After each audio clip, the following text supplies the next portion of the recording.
तो क्या जानते हो तुम उसके सच्चे प्यार को? वो है सच्चा परमेश्वर जिसने सब कुछ है बनाया, सारी सृष्टि को रचाकर तुझे अपने हाथों से बनाया। उसने प्यार ही किया और क्रूस पर दिखाया। बाइबल ये कहती है दूसरे कुरिन्थियों 5:21 में, जो पाप से अज्ञात था वो पापी बन गया, तेरे मेरे सब पापों का वो दाम बन गया। जिंदगानी तुझे देकर खुद श्राप बन गया।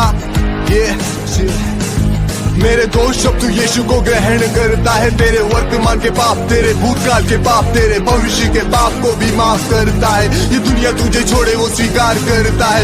ये वही सच्चा यीशु है जो दुनिया में आया, जिसने 2000 साल पहले दुनिया को बचाया। सारी दुनिया का पाप अपने ऊपर ले लिया, तुझे बीमारी गरीबी से रिहा कर गया। हाँ मारा गया गाड़ा गया हमारे लिए, पर मृत्यु भी ना रोक सकी उसको कब्र में। वो है राजाओं का राजा और प्रभुओं का प्रभु, जो फिर से जी उठा 3 दिनों में।